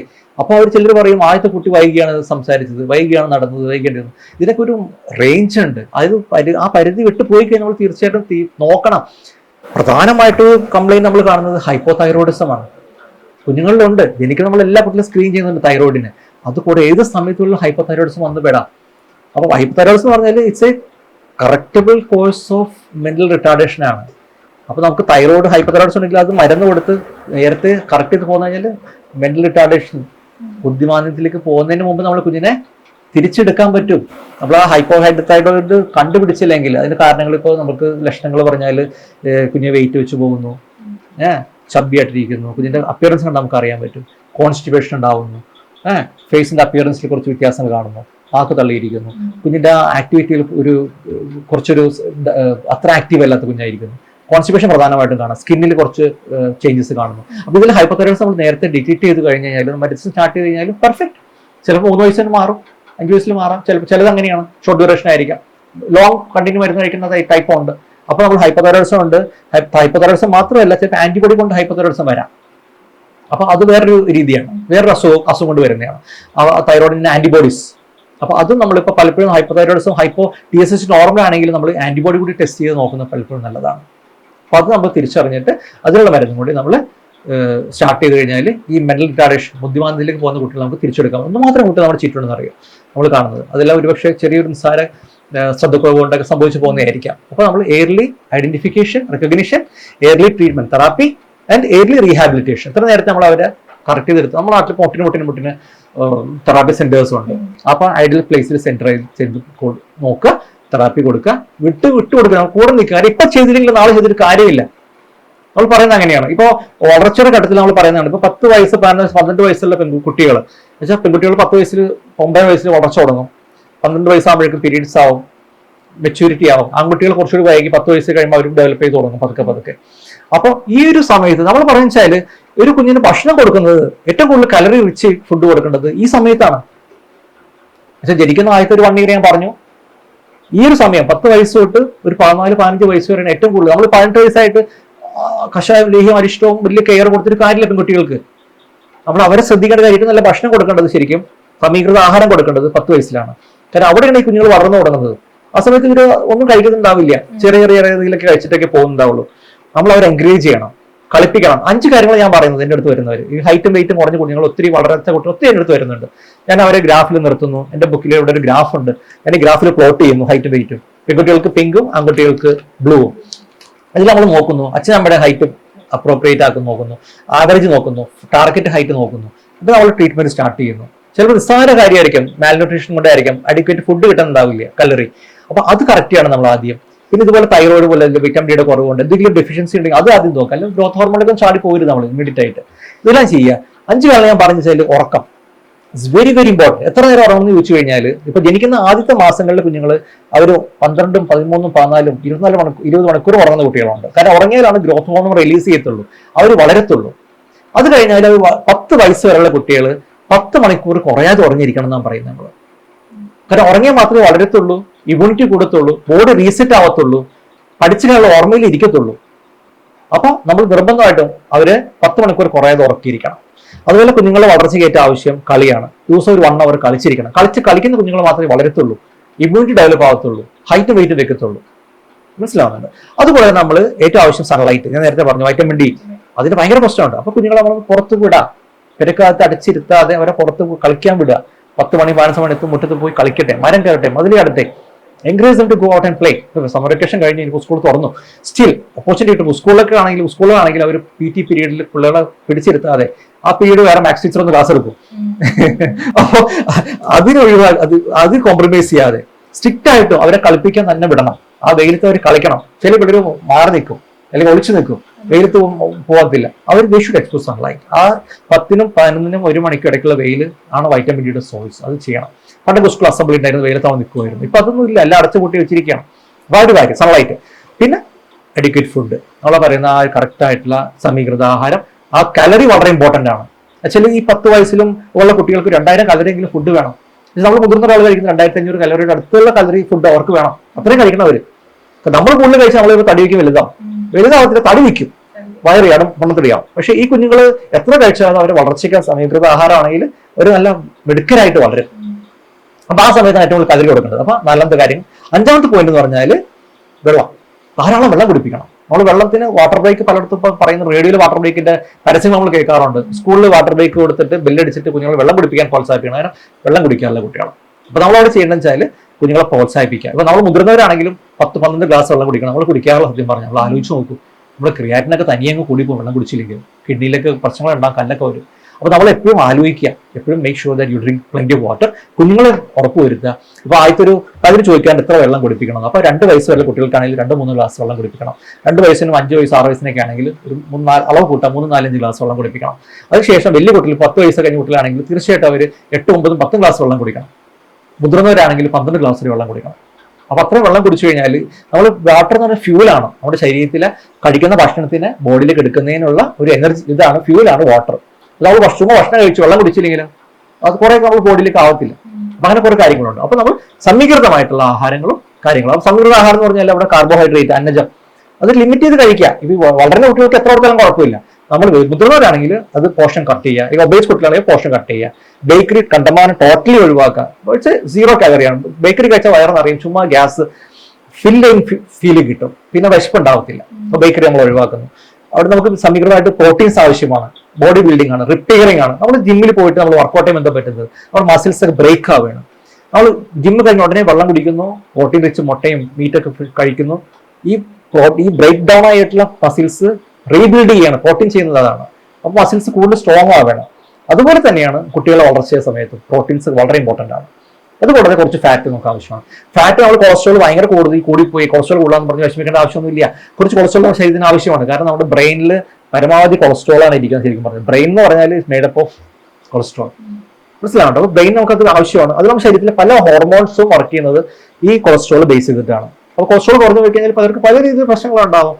ഈവൻ ലൈംഗിക താല്പര്യങ്ങൾ കുറയാം, അങ്ങനത്തെ പ്രശ്നങ്ങളുണ്ട്. അതുപോലെ തന്നെ കൊളസ്ട്രോൾ കുറഞ്ഞു പോയി കഴിഞ്ഞാൽ മറ്റ് ആക്ടിവിറ്റികൾ, പല ഹോർമോൺസിന്റെ പ്രവർത്തനം നടക്കുന്നത് കൊളസ്ട്രോൾ ബേസിസിട്ടാണ്. മിനിമം കൊളസ്ട്രോൾ നമുക്ക് വേണം, ടോട്ടലി അത് ഇല്ലാത്ത ആ ഒരു അവസ്ഥയിലേക്ക് പോകരുത്. അപ്പൊ സമീകൃത ആഹാരങ്ങൾ ചെയ്യണം. എന്നെ പലപ്പോഴും ഒരു വീഡിയോയിൽ പലരും ചോദിക്കുന്ന കാര്യമാണ്, കുഞ്ഞുങ്ങൾക്ക് പഞ്ചസാര കൊടുക്കാമോ, ഉപ്പ് കൊടുക്കാമോ, ഒരു ചോദ്യമാണ്. ഒത്തിരി സംശയം വരുന്ന ചോദ്യം. അപ്പൊ നമ്മൾ അവിടെ പറയുന്നത് ഞാൻ പറയുന്നത് ചിലർ പറയും കുഞ്ഞ് മുല മാത്രമേ കുടിക്കുന്നുള്ളൂ, ഒട്ടും ഭക്ഷണം കഴിക്കുന്നില്ല, താല്പര്യമില്ലെന്ന് പറയുന്നുണ്ട്. അപ്പൊ അവിടെ നമ്മൾ ശ്രദ്ധിക്കേണ്ട കാര്യം എന്ന് പറഞ്ഞു കഴിഞ്ഞാൽ, ഇത്രയും മധുരമായിട്ടുള്ള ഒരു മുലപ്പാല് കുഞ്ഞിന് ദൈവം കൊടുത്തപ്പോഴേ ഭക്ഷണത്തിന് ഒട്ടും മധുരമില്ലാതെ നമ്മൾ കുഞ്ഞിന് കൊടുത്തു കഴിഞ്ഞാൽ അത് എങ്ങനെ അക്സെപ്റ്റ് ചെയ്യും? പക്ഷെ പലരും പറയും നമ്മൾ കൊടുക്കുന്ന ഭക്ഷണമാണ് കുഞ്ഞിന്റെ മധുരം. കുഞ്ഞിനെ അറിയില്ല മധുരം എന്താണെന്നുള്ളത്. പക്ഷെ മുലപ്പാല് മധുരമാണ്, കുഞ്ഞിന് കുറച്ചൊക്കെ മനസ്സിലായി തുടങ്ങി മധുരമാണ്. നമുക്ക് ബേസിക് ആയിട്ട് കുറച്ചെങ്കിലും ആ ഫുഡിനെ നമുക്കൊന്ന് ടേസ്റ്റി ആക്കി കൊടുത്തു നോക്കാം. ഫ്രൂട്ട്സ് ആഡ് ചെയ്യാം, ആപ്പിൾ ഒന്ന് ആഡ് ചെയ്ത് നോക്കൂ, ഇറ്റ് ഈസ് യമ്മി. അപ്പൊ അങ്ങനെ നാച്ചുറൽ ആയിട്ട് നമുക്ക് ആർട്ടിഫിഷ്യൽ ആയിട്ട് വേണ്ട. ലേശം കലക്കണ്ട, ലേശം പനം കലക്കണ്ട, കരിപ്പെട്ടി ഒത്തിരി വേണമെന്നല്ല ഞാൻ പറയുന്നത്.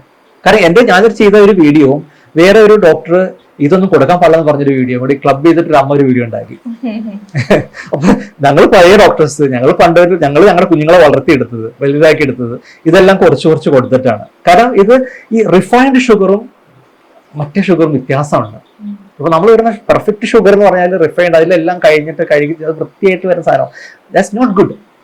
അവസാനം മറ്റു നാച്ചുറൽ ആയിട്ടുള്ള പ്രൊഡക്റ്റ് ആണ് ഈ കരിപ്പെട്ടി ആണെങ്കിലും പനക്കലക്കട ആണെങ്കിലും ശർക്കരയൊക്കെ ആണെങ്കിലും. അപ്പൊ അതൊക്കെ ഒരു അതിൽ ഒത്തിരി property, anti inflammatory property, anti infective property, antioxidants, iron, calcium, മറ്റു മിനറൽസ്, ഒത്തിരി ധാതുക്കൾ അതിനകത്തുണ്ട് കുഞ്ഞിനാവശ്യമുള്ള. പൊടിക്ക് ലേശം അതിൽ ചേർത്ത് വെച്ചിട്ടൊന്നും ഒന്നും സംഭവിക്കാനൊന്നും പോകുന്നില്ല. അപ്പൊ ആവാം ഇങ്ങനത്തെ കാര്യങ്ങൾ മിതമായിട്ട്.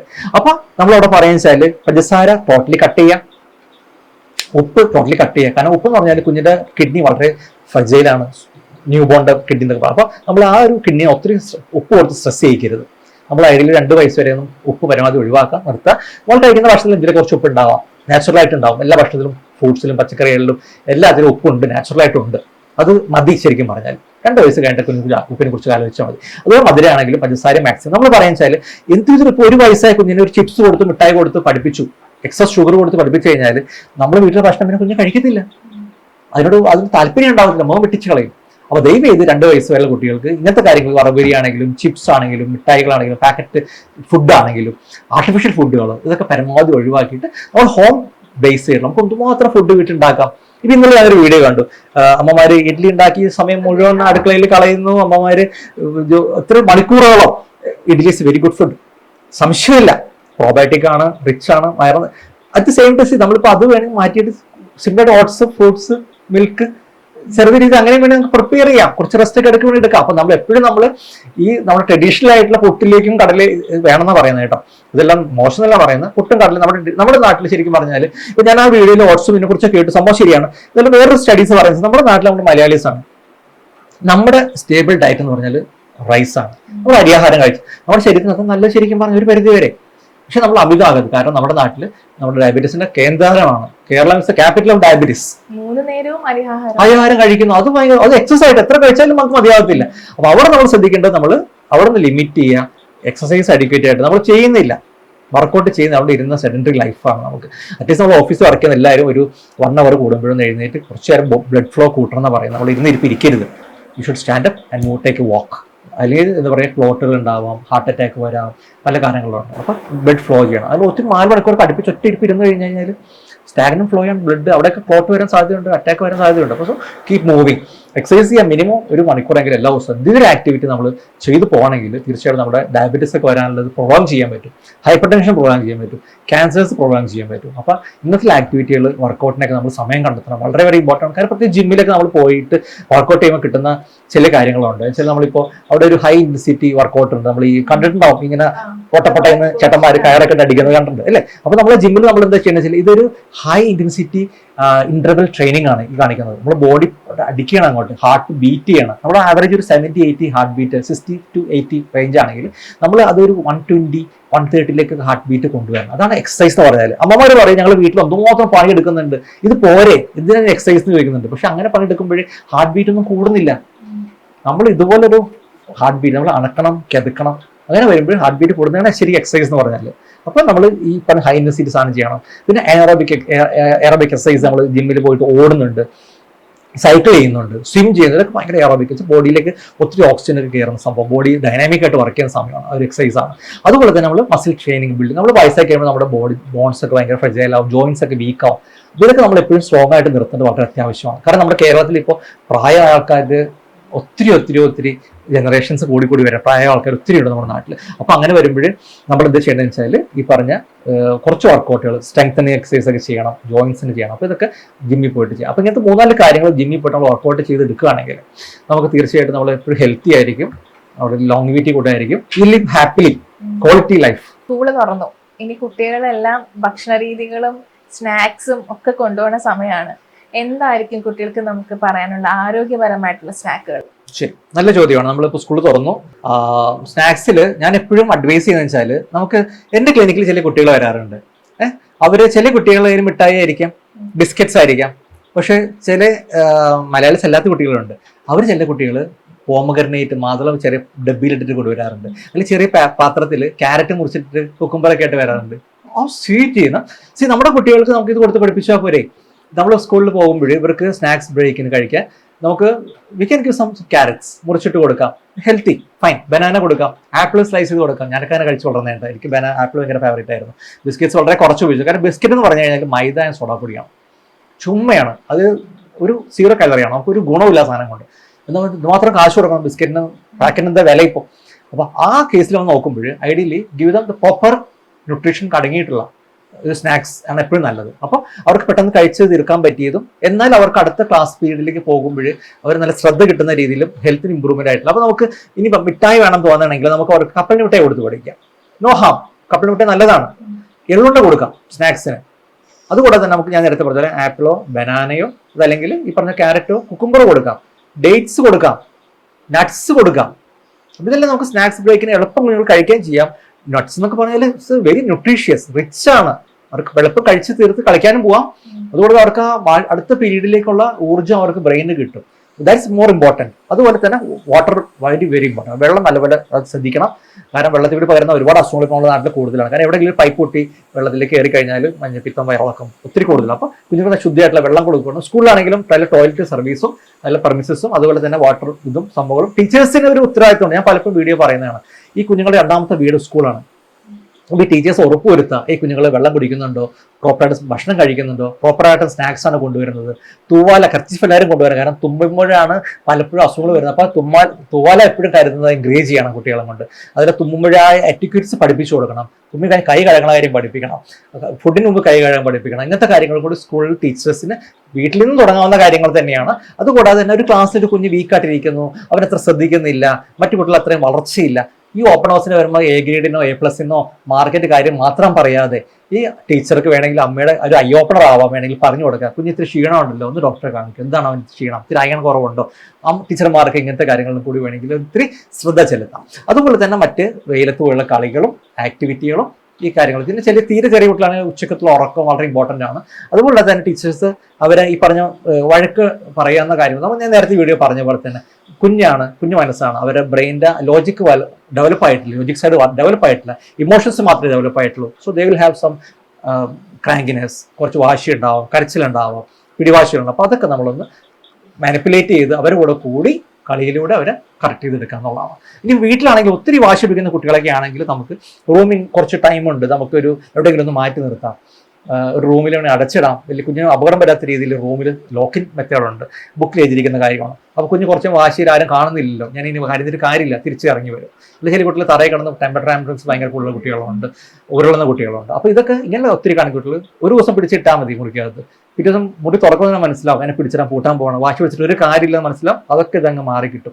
പിന്നെ ഒത്തിരി ചില കുട്ടികൾ വാശി പിടിച്ച് കരഞ്ഞ് ശ്വാസം ബ്രേക്ക് ആകുന്ന കുട്ടികളുണ്ട്, ഇങ്ങനെ പിടിച്ച് സ്റ്റിഫായിട്ട് പോകുന്നത്. അപ്പോൾ അവരവിടെ ചെയ്യുന്ന ബുക്കിൽ ആയിരിക്കുന്ന പ്രധാനമായിട്ട് കാര്യം ബട്ടക്സിൽ അവിടെ ചന്തി ഭാഗത്ത് ഒത്തിരി ഫാറ്റും റിച്ച് ആയിട്ടുള്ളതുണ്ട്. അവിടെ ഒന്ന് നല്ല അടി കൊടുത്താലും ഒരു കുഴപ്പമില്ല, കുഞ്ഞ് ചാടി എഴുന്നേറ്റുള്ളൂ, തിരിഞ്ഞെടുത്താൽ മതി. അപ്പോൾ ആ കാര്യം ശ്രദ്ധിക്കുക. അതുപോലെ തന്നെ കുഞ്ഞുങ്ങളുടെ കൂടെ നമ്മൾ ടൈം സ്പെൻഡ് ചെയ്യുക. കാരണം നമുക്ക് ഒത്തിരി ആൻസൈറ്റി, ടെൻഷൻ, മൊബൈല്, കമ്മ്യൂണിക്കേഷൻസ്, വഴക്ക്, ഇതൊക്കെ നമ്മുടെ മനസ്സ് അശാന്തമായിരിക്കും. അപ്പോൾ നമ്മുടെ കുഞ്ഞുങ്ങളുടെ കൂടെ സ്പെൻഡ് ചെയ്യാൻ കിട്ടുന്ന ഈ ബാല്യകാലം ഇത് തിരിച്ചു കിട്ടുന്ന സംഭവമല്ല. എൻജോയ് വിത്ത് ദം. ഞാൻ എൻ്റെ മക്കൾക്ക് 2 തോളത്തും കൂടെ കിടത്തി കഥകൾ പറഞ്ഞു കൊടുത്ത് വളർത്തിയതാണ്. അതിൻ്റെ വ്യത്യാസം അവരിൽ കാണുന്നുണ്ട്. ഒരാൾ എയിംസിൽ MBBS പഠിക്കുന്നു, ഒരാൾ ഗവൺമെൻറ് എഞ്ചിനീയറിംഗ് കോളേജിൽ ഫൈനൽ എഞ്ചിനീയറിംഗിന് പഠിക്കുന്നു. അപ്പോൾ ആ കുഞ്ഞുങ്ങൾ ഉണ്ടാക്കുന്ന സ്വഭാവ ഗുണങ്ങളും അവരെ ആ ഒരു വളർച്ചയും കാര്യങ്ങളൊക്കെ ഇതെല്ലാം നമ്മളെ കുഞ്ഞുനാളിൽ അവരെങ്ങനെ നമ്മൾ വളർത്തിയെടുത്തു, എങ്ങനെ ന്യൂട്രീഷൻ കൊടുത്ത് വളർത്തിയെടുത്തു, എങ്ങനെ സമയം കൊടുത്തു, ഇതിനൊക്കെ ഡിപ്പെൻഡ് ചെയ്ത് തന്നെയുള്ള കാര്യങ്ങളാണ്. അപ്പോൾ നമ്മൾ ഗീവ് ഓവർ ടൈം. ഈ വളർന്നു കഴിഞ്ഞാൽ ഈ സമയം തിരിച്ച് കിട്ടത്തില്ല. അപ്പോൾ നമ്മൾ ഫോണൊക്കെ കുറച്ചൊന്ന് മാറ്റി വെച്ചു. ഞാൻ സത്യം പറഞ്ഞാൽ ഒരു കാലഘട്ടത്തിൽ കുഞ്ഞിൻ്റെ സമയത്ത് TV പോലും കണ്ടിട്ടുണ്ടായിരുന്നില്ല. അങ്ങനെ ഫുൾ ടൈം അവരുടെ കൂടെ തന്നെയായിരുന്നു. ഇപ്പോൾ കുറച്ച് വലുതായി കഴിയുമ്പോൾ കുറച്ച് മോശം ചെറിയ മോനുണ്ട്, അയക്കോട്ട് അവരെ ശ്രദ്ധിച്ചപ്പോൾ അത്രയും എനിക്ക് ശ്രദ്ധിക്കാൻ പറ്റുന്നില്ല. എങ്കിൽ പോലും ഞാൻ പറയുകയാണ്, നമ്മുടെ ഒരു വിലപ്പെട്ട സമയം ദാറ്റ് ഇസ് മോർ, എല്ലാ തെറാപ്പികളും ഏറ്റവും ഇമ്പോർട്ടൻറ്റ് നമ്മുടെ കുഞ്ഞുങ്ങളുമായിട്ട് നമ്മൾ സ്പെൻഡ് ചെയ്യുന്ന സമയമാണ്. So give our time to them. കേട്ടോ, ഈ നവജാത ശിശുക്കളെ എങ്ങനെയാണ് പരിപാലിക്കേണ്ടത്? നമ്മളിപ്പോൾ ന്യൂ ബോൺസിന്റെ കാര്യം പറഞ്ഞു വരുമ്പോൾ 1028 ദിവസം എന്ന് പറഞ്ഞു കഴിഞ്ഞാൽ അവർ ന്യൂ ബോൺ ആണ്, നവജാത ശിശുക്കളാണ്. 28 വരെ ഫ്രജൈലാണ് കുഞ്ഞുങ്ങൾ. ഡെലിവറി കഴിഞ്ഞിങ്ങനെ വരുന്ന സമയമാണ്. ആ 28 ദിവസം നമ്മൾ അധികം ഗസ്റ്റുകളും കാര്യങ്ങളും നമ്മുടെ വീട്ടിൽ വരുന്നത്. കുഞ്ഞിനെ സെപ്പറേറ്റ് ആയിട്ട് ശ്രദ്ധിക്കണം, പ്രോപ്പറായിട്ട് കവർ ചെയ്യണം. നമ്മൾ മഞ്ഞപ്പ് ചെറുതായിട്ടെന്ന് പറഞ്ഞ് വെയിലത്തുകൊണ്ടൊക്കെ എടുത്തത് രാവിലെ, ആ വെയിൽ ഇളം കാറ്റടിച്ച് കുഞ്ഞിന് അസുഖം കൂടും, വയ്യായികൾ വരും. അപ്പം നമ്മൾ മഞ്ഞപ്പ് ഉണ്ടെങ്കിൽ ഡോക്ടർ പറയും, ഫോട്ടോതെറാപ്പിക്ക് ഉണ്ട്, അപ്പോൾ അതിന് കറക്റ്റ് ചെയ്യാം. ചെറിയ മഞ്ഞപ്പാണെങ്കിൽ തനിയെ മാറിക്കോളും. മൂത്രം ഒഴിക്കുന്നു, വയറ്റിൽ പോകുന്നു, ക്ലിയർ ആയി അമ്മയുടെ പാല് നല്ലപോലെ കൊടുക്കുന്നു, പൊതിഞ്ഞ് ചൂടിൽ കിടത്തുന്നു, മഞ്ഞപ്പം കുറഞ്ഞോളും. അപ്പൊ ഈ കുഞ്ഞിനെ നമ്മൾ ആദ്യ ദിവസങ്ങളിലൊക്കെ പൊക്കിൾ കൂടി വീഴുന്ന വരെ നമ്മൾ സത്യം പറഞ്ഞാൽ കുളിപ്പിക്കേണ്ട ആവശ്യമില്ല, ഒന്ന് തുടച്ചെടുത്താൽ മതി. പിന്നെ കുഞ്ഞത്ത് അഴുക്കിലേക്കൊന്നും പോകുന്നില്ലല്ലോ. ഇനി കഴിഞ്ഞിട്ട് പൊക്കിൾ കൂടി വീണ ശേഷമാണെങ്കിലും നമ്മൾ പറയാൻ വെച്ചാൽ എണ്ണ വെച്ചുള്ള കുളിയൊന്നും നമുക്ക് അപ്പം ആവശ്യമില്ല. ഒരു കാക്കക്കുളി പെട്ടെന്ന് കുളിപ്പിച്ചെടുക്കാം, ഇളം ചൂടുവെള്ളത്തിൽ ടപ്പേന്ന് കുളിപ്പിച്ചെടുക്കാം, അതേ സമയം വെള്ളത്തിൽ കിടത്തിയിട്ട്. 28 കഴിഞ്ഞോ ഫൈൻ. ഇനി നമ്മൾ കുറച്ചേരം വെള്ളത്തിൽ കിടത്തണം, എണ്ണ തേപ്പിക്കണം, മസാജ് ചെയ്യണം. ഇതൊക്കെ വളരെ ഇമ്പോർട്ടൻ്റ് ആണ്. അമ്മയുടെ ടച്ചും കാര്യങ്ങളൊക്കെ കുഞ്ഞിന് അന്നേരം ആവശ്യമാണ് കുഞ്ഞിന്റെ വളർച്ചയ്ക്ക്. അപ്പം നമ്മൾ ന്യൂ ബോൺസ് പീരീഡിൽ നമ്മൾ വേറെ കാര്യം ശ്രദ്ധിക്കണം വെച്ചാൽ, ഈ കുഞ്ഞുങ്ങൾ ഫാൻ്റെ കാറ്റ് അടിച്ചു കഴിഞ്ഞാൽ അവർ മൂക്കടഞ്ഞു പോകും. നമ്മൾ പറയാൻ വെച്ചാൽ ഇവർ ഒബ്ലിഗേറ്ററി നാസൽ ബ്രീത്തേഴ്സ് ആണ്, മൂക്കൊണ്ട് മാത്രം ശ്വസിക്കുന്നത്. നമ്മൾക്ക് മൂക്കടഞ്ഞു പോയാലും ശ്വസിക്കാൻ പറ്റും. പക്ഷേ ഈ കുഞ്ഞുങ്ങൾക്ക് അറിയില്ല. അവരിത് പഠിക്കുന്നത് എപ്പോഴാണ്? 6 മാസം കഴിയുമ്പോഴാണ്. ഇപ്പൊ ഈ 6 മാസം വരെ നമ്മൾ ഫാൻ്റെ കാറ്റിൽ നിന്ന് മാറ്റി കിടത്തണം. അതുപോലെ ഫാൻ്റെ ചോട്ടിൽ നിന്ന് പാല് കൊടുക്കാതിരിക്കണം. കാറ്റ് മുഖത്തേക്ക് നേരത്തെ അടിക്കാതിരിക്കണം. കാരണം പാല് കാറ്റടിച്ച് കഴിഞ്ഞാൽ മൂക്ക് അടഞ്ഞു പോകും, കുഞ്ഞിന് ശ്വസിക്കാൻ ബുദ്ധിമുട്ടാവും, കുഞ്ഞ് കരയും, പാൽ കുടിക്കാൻ പ്രയാസമുണ്ടാവും. അപ്പോൾ പ്രത്യേകം ശ്രദ്ധിക്കുക. ആ സമയത്തൊക്കെ അങ്ങനെ ഉണ്ടെങ്കിൽ നമ്മൾ ഏറ്റവും മിനിമം സ്പീഡിൽ ഫാൻ ഇടുക. AC ആണെങ്കിൽ 26-28 ഡിഗ്രി സെന്റിഗ്രേഡ്, കുഴപ്പമില്ല. ഫാൻ ആണ് പ്രശ്നം. അതുകൊണ്ട് തന്നെ മൂക്കിൽ നമ്മൾ സലൈൻ തുള്ളി മരുന്ന് ഒഴിച്ചു കൊടുക്കുക, തല ഉയർത്തിപ്പിടിച്ച് ഫീഡ് ചെയ്യുക. അതുകൂടാതെ തന്നെ നമ്മൾ ഒത്തിരി മൂക്കടക്കം മറ്റു കാര്യങ്ങളൊക്കെ ഉണ്ടെങ്കിൽ അതിനുള്ള മരുന്ന് വേറെ കാര്യങ്ങളൊക്കെ ഡോക്ടേഴ്സ് തരാം. അതുപോലെ തന്നെ മൂക്കിൽ ഇപ്പോൾ പാല് തിരിച്ചിങ്ങനെ വന്ന് പലപ്പോഴും വരാറുണ്ട് കുടിച്ചു കഴിയുമ്പോൾ. അത് നമുക്ക് തന്നെ ചപ്പി വലിച്ച് കളയാം, വേറെ ടെൻഷൻ എടുക്കേണ്ട ആവശ്യമില്ല. ഒത്തിരി മ്യൂക്കസ് ഒക്കെ മൂക്കിൽ വന്ന് കിടക്കുകയാണെങ്കിൽ സലൈൻ ഒഴിച്ച് ക്ലീൻ ചെയ്യാം. നമ്മൾ ചുമ്മാ ചീറ്റി പീറ്റി കളയുന്നതിനേക്കാളും നല്ലത് ഈ സലൈൻ തുള്ളി മരുന്ന് നോർമൽ സലൈൻ കിട്ടും, അത് ഇങ്ങനെ 2 തുള്ളി എക്സ്ട്രാ ഒഴിച്ചിട്ട് കുതിർത്തിട്ട് ചീറ്റി കളഞ്ഞ് വൃത്തിയാക്കി മൂക്ക് വെക്കുകയാണെങ്കിൽ അത് കുറച്ചുകൂടി ആശ്വാസം കുഞ്ഞിന്. അപ്പം അങ്ങനെ കുറച്ച് കാര്യങ്ങൾ നമുക്ക് ശ്രദ്ധിക്കാം. മുട്ട ഇന്ന് എല്ലാവരും ആദ്യം ജിമ്മിൽ പോകുന്നവരായിരുന്നു മുട്ട കഴിക്കുന്നത്. ഇന്ന് അങ്ങനെയല്ല, മിക്കവരെയും ഒരു ആഹാരമാണ്. 3 നേരം ആഹാരത്തിൽ ഉൾപ്പെടുത്തുന്നുണ്ട്. ബ്രേക്ക്ഫാസ്റ്റ് മാത്രമായിട്ട് മുട്ട ഉൾപ്പെടുത്തുന്നുണ്ട്. എന്തുമാത്രം ഇമ്പോർട്ടൻ്റ് ആണ് ഒരു മനുഷ്യന് മുട്ട കഴിക്കുന്നത്? Egg is A complete food. മുട്ടയിൽ അടങ്ങിയിരിക്കുന്ന പലതും വേറെ ഒരു ഭക്ഷണത്തിലും ഇല്ല. അപ്പോൾ നമുക്ക് ഈ മുട്ടയുടെ ഇമ്പോർട്ടൻസ് ഒക്കെ അവിടെ മനസ്സിലായി കഴിഞ്ഞു. അതിൽ പ്രോട്ടീനുണ്ട്, അതിൽ യെല്ലോ പോർഷനുണ്ട്, അത് കൊളസ്ട്രോൾ ഉണ്ട്. അപ്പോൾ എല്ലാം നമുക്ക് ബോഡിക്ക് ആവശ്യമുള്ള സംഭവങ്ങളാണ്. എത്ര മുട്ട കഴിക്കാന്ന് പറഞ്ഞാൽ പണ്ട് നമ്മൾ ഒരു സ്കൂളിൽ പഠിക്കുമ്പോൾ പഠിച്ചിട്ടുണ്ട്, apple a day keeps doctor away, and apple a day keeps doctor away അല്ലേ? ഇന്ന് നമ്മളത് മാറ്റി എഴുതിയിരിക്കുകയാണ്, and egg a day keeps doctor away. വെച്ചാൽ എഗ് കഴിച്ചു കഴിഞ്ഞാൽ ഡോക്ടറെ അടുത്തുള്ള വിസിറ്റ് കുറഞ്ഞു കിട്ടുമെന്ന് പറയുന്നത്, കുറഞ്ഞു നിൽക്കും. അപ്പോൾ നമ്മൾ പലപ്പോഴും പറയാണ്ട് കഫ് കെട്ട് മുട്ട കൊടുക്കാൻ പാടുണ്ട് കുട്ടിക്ക് എന്ന് പറയാൻ. മുട്ടയും കഫ് കെട്ടുന്ന തമ്മിൽ യാതൊരു ബന്ധമില്ല. മറ്റു പല കാര്യങ്ങളാണ് ചുമയ്ക്കും കഫക്കെട്ടിനും കാരണമായിട്ട് വരുന്നത്. അത് വേറെ ഒത്തിരി കാര്യങ്ങളുണ്ട്. അപ്പോൾ നമ്മൾ ഇവിടെ ശ്രദ്ധിക്കേണ്ട കാര്യം, എത്ര മുട്ട ഒരു ദിവസം കഴിക്കാമെന്ന് ചോദിച്ചു കഴിഞ്ഞാൽ നമുക്ക് കഴിക്കാം, 2, 3, 4 എത്ര മുട്ട വേണമെങ്കിലും കഴിക്കാം, കുഴപ്പമില്ല. മുട്ട എഗ് ഈസ് എ കംപ്ലീറ്റ് ഫുഡാണ്. അത് കൂടാതെ തന്നെ ഈ കൊളസ്ട്രോൾ എന്ന് പറഞ്ഞാൽ ഗുഡ് കൊളസ്ട്രോൾ ആണ്, മനസ്സിലാവുന്നുണ്ട്. അപ്പോൾ നമ്മൾ അവിടെ ശ്രദ്ധിക്കേണ്ട കാര്യങ്ങൾ ഈ പറഞ്ഞ പോലെ നമ്മുടെ ഡയറ്ററി ലൈനിൽ നമ്മൾ കൊളസ്ട്രോളിന്റെ കാര്യം ഭയപ്പെടേണ്ട ആവശ്യമില്ല. കുഞ്ഞുങ്ങൾക്കാണെങ്കിലും ഡെയിലി 1-2 മുട്ട കൊടുക്കാം. മുതിർന്നവരാണെങ്കിലും ജിമ്മിൽ കുറേ മാത്രമല്ല, ജനറലായിട്ട് എല്ലാവർക്കും നമുക്ക് മുട്ടയിലേക്ക് കൂടുതൽ വരാമെന്നില്ല, യാതൊരു പ്രശ്നമില്ല, നമുക്ക് കഴിക്കാം, ധൈര്യമായിട്ട് കഴിക്കാം. കുഞ്ഞുങ്ങളില് ഈ മലബന്ധം എന്തുകൊണ്ടാണ് ഉണ്ടാകുന്നത്? ഇപ്പൊ മലബന്ധം ഉണ്ടാവുന്ന വെച്ചാൽ നമ്മൾ ശരിക്കും അത് തെറ്റിദ്ധാരണയാണ്. ശരിക്കും മലബന്ധം ആയിരിക്കത്തില്ല. ഇപ്പോൾ ഒരു കുഞ്ഞ് ജനിച്ചു കഴിഞ്ഞാൽ ആദ്യത്തെ 1 മാസം കുഞ്ഞിന്റെ വയറ്റിൽ നിന്ന് ധാരാളം തവണ പോകും. ഒരു ദിവസം മൾട്ടിപ്പിൾ ടൈംസ് പോകാറുണ്ട്. വാട്ടറി ആയിട്ട് ഗോൾഡൻ കളറിൽ മല ഇടാറുണ്ട്. അത് മുലപ്പാല് വയറ്റിൽ പൊരുത്തപ്പെടാത്തതുകൊണ്ടാണ്. അപ്പോൾ അത് വയറിളക്കമല്ല, അത് ശരിക്കും അത് നോർമലാണ്, അങ്ങനെയാണ്. 1 വയസ്സ് കഴിഞ്ഞ് കഴിയുമ്പോൾ മുലപ്പാല് വയറ്റിൽ പൊരുത്തപ്പെട്ട് കഴിയുമ്പോൾ നമുക്ക് അത് സംഭവിക്കുന്നത് വെച്ച് കഴിഞ്ഞാൽ വയറ് കുറച്ചുകൂടി കംഫർട്ടബിൾ ആവും. പിന്നെ എല്ലാ ദിവസവും ചിലപ്പോൾ മോഷൻ പാസ് ചെയ്യുന്ന വരുന്നില്ല. അപ്പോൾ പിന്നെ അമ്മമാർ ടെൻഷൻ ആയോ, കുഞ്ഞിന് വയറ്റിൽ നിന്ന് പോകുന്നില്ലല്ലോ, ഇനി പോലും ഓരോ മരുന്ന് കൊടുക്കുന്ന പല പരിപാടികൾ, മുടി വയ്ക്കുന്നു, പല പരിപാടിയൊക്കെ നമ്മൾ കാണാറുണ്ട്. ശരിക്കും പറഞ്ഞാൽ നമ്മളവിടെ ഗീവ് സം ടൈം. നമ്മൾ ഒരു ദിവസം വയറ്റിൽ നിന്ന് പോയില്ലെങ്കിൽ 2 ദിവസം വയറ്റിൽ നിന്ന് പോയില്ലെങ്കിലോ അതൊരു പ്രശ്നമല്ല. ഇപ്പോൾ കുഞ്ഞിന് വേറെ വലിയ കുഴപ്പമൊന്നുമില്ലെങ്കിൽ we can wait till 7 days, 7 to 10 days വരെ വെയിറ്റ് ചെയ്യാൻ കുഴപ്പമൊന്നുമില്ല. ഇപ്പോൾ നമ്മൾ കോൺസ്റ്റിപ്പേഷൻ, മലബന്ധം എന്ന് പറയുന്നത് എന്താണ്? ഇപ്പോൾ ഡെയിലി മോഷൻ പോകുന്ന കൊച്ചാണ്, അവൻ വളരെ പ്രയാസപ്പെട്ടാണ് മോഷൻ ഇടുന്നത്, അപ്പിയിടുന്നത്. അല്ലെങ്കിൽ വളരെ പ്രയാസപ്പെട്ടാണ് വയറ്റിൽ നിന്ന് പോകുമ്പോൾ കരയുന്നു, കുഞ്ഞ് അവിടെ മുറിവുണ്ടാവുന്നു, ഇഞ്ചുറി ഉണ്ടാവുന്നു, കുഞ്ഞ് പേടി പിടിക്കുന്നു, ആട്ടുംകാട്ടം പോലെയുള്ള മോഷൻ പാസ് ചെയ്യുന്നു, അല്ലെങ്കിൽ വലിയ സ്റ്റൂൾ പാസ് ചെയ്യുന്നു. അങ്ങനെയുള്ള ഇതൊക്കെയാണ് ശരിക്കും പറഞ്ഞാൽ കോൺസ്റ്റിപ്പേഷനിലെ ഭാഗമായിട്ട് വരുന്നത്. ഇപ്പോൾ 2 ദിവസം കൂടിയിട്ട് 3 ദിവസം കൂടിയിട്ട് കുഞ്ഞ് മലം പാസ് ചെയ്യുന്നു, വളരെ ഫ്രീ ആയിട്ട് മോഷൻ പാസ് ചെയ്യും. ആ ടൈമിംഗ് അങ്ങനെ സെറ്റ് ചെയ്ത് വെച്ചിരിക്കുന്നതാണ്. That's perfectly all right. ഒരാഴ്ച വരെ കഴിഞ്ഞിട്ട് പോകുന്ന കുട്ടികളുണ്ട്. നമ്മൾ 2-ാം മാസം 3-ാം മാസം ഒക്കെ ആകുമ്പോൾ എല്ലാ ദിവസവും പോകുന്ന നിർബന്ധമില്ല. കാരണം ലേശം മുലപ്പാല കുടിക്കുന്ന കുഞ്ഞിന് എല്ലാ ദിവസവും വയറ്റിൽ പോകാൻ മാത്രമൊന്നുമില്ല.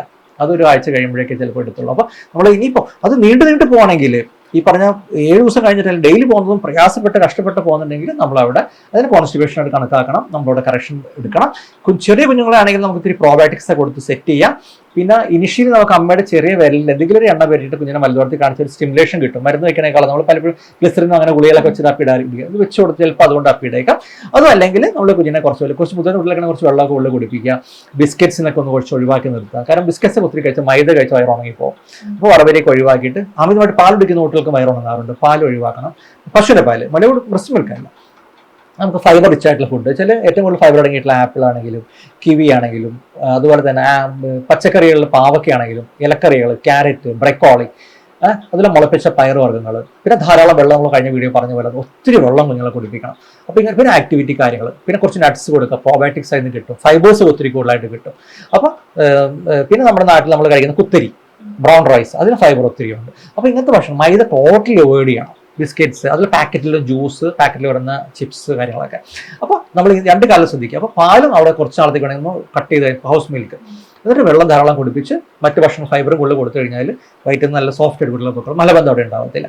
പക്ഷേ ഡെയിലി പോകുന്നത്, പ്രയാസപ്പെട്ട പോകുന്നത്, അല്ലെങ്കിൽ ചില കുട്ടികൾ പേടി പിടിച്ചിട്ട് ഒളിച്ചു നിൽക്കാറുണ്ട്, പലപ്പോഴും നമ്മൾ കണ്ടിട്ടുണ്ട്. മോശം, അത് വലിയ പ്രശ്നമാണ്. അതിൽ ചില കുട്ടികൾ ലീക്കായിട്ട് ഷഡിൽ എടുക്കെടുക്കിട്ട് ഇത്തിരി എങ്കോപെരസിസ് എന്ന് പറയും, വിട്ട് വയ്ക്കാറുണ്ട്. അത് സ്കൂളിൽ പോയി തുടങ്ങിയ വലിയ ബുദ്ധിമുട്ടാണ്. അവിടുത്തെ ടീച്ചർമാർക്ക് ആയമാർക്ക് വലിയ ബുദ്ധിമുട്ടായിരിക്കും. അപ്പോൾ ആ കാര്യങ്ങളൊക്കെ നമ്മൾ നേരത്തെ വീട്ടിൽ നിന്ന് കറക്റ്റ് ചെയ്ത് ആ കോൺസ്റ്റിപ്പേഷൻ മാറ്റി കൊടുത്ത് കുഞ്ഞിനെ പേടി മാറ്റിയെടുത്ത് കറക്റ്റാക്കി സ്കൂളിൽ വിട്ട് കഴിഞ്ഞാൽ ആ ഒരു പ്രശ്നം സോൾവ് ആയി. സാർ, നമ്മളെ ഒരു കുട്ടി ഒരുപാട് കാര്യങ്ങളാണ് നമ്മൾ ചർച്ച ചെയ്തത്. വയറ്റിൽ കിടക്കുന്ന മുതൽ അത് വളർന്ന് വലുതായി അതിന് കൊടുക്കേണ്ട ആഹാരങ്ങളും എല്ലാം. അപ്പം ഇത് നമ്മുടെ ഈ വീഡിയോ ആണെങ്കിലും സാറിൻ്റെ ഇൻഫർമേഷൻ ആണെങ്കിലും ഒരുപാട് ന്യൂജൻ അമ്മമാർക്ക് ഒരുപാട് ഉപകാരപ്പെടട്ടെ. Thanks for your time and information. Thank U.